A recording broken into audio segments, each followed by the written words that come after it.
বলুন। আপনার নাম কি মতিউর রহমান? হ্যাঁ, আমি মতিউর রহমান। বলুন, কিভাবে সাহায্য করতে পারি? আমার নাম মিহিন, মিহিন? মিহিন রহমান। বাবা, আম্মু তোমাকে বকতেছে, শুনে যাও তো কি বলে। তোমার মাকে রিমোটের সেটিংটা একটু বুঝিয়ে দাও তো মা, আমি আসছি। আমি পারবো না।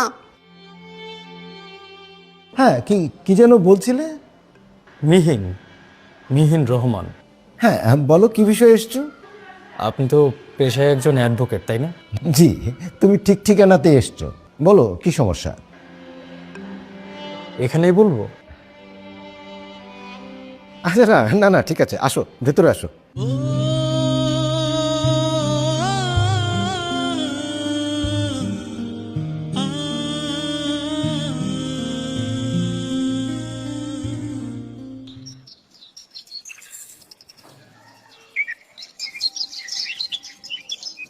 আমার ওই বাড়ি এলি আবার ওই বাইরের লোকজন খুব একটা পছন্দ করে না, তাই তোমাকে এখানে নিয়ে এলাম। কিছু মনে করো না বাবা। আরে বসো।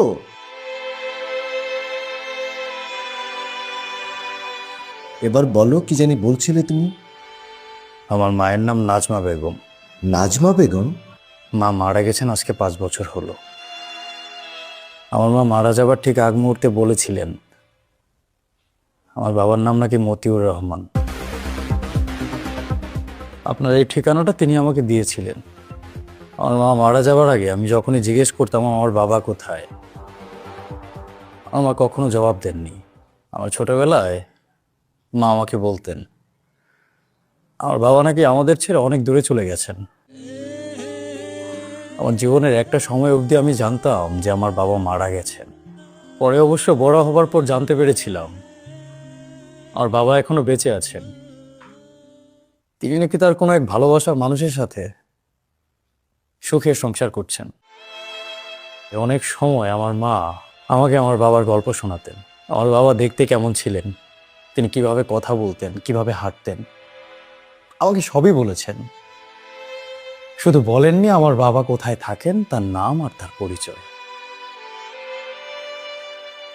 সেটাও অবশ্য আমার মা মারা যাবার আগে আমাকে বলে গিয়েছিলেন।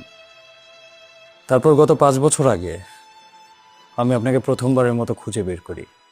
আমি অনেকবার আপনার এই বাসার নিচে থেকে ঘুরে গেছি, রাস্তায় আপনাকে দূরে থেকে দেখেছি, কিন্তু ডাক দেবার সাহস হয়নি।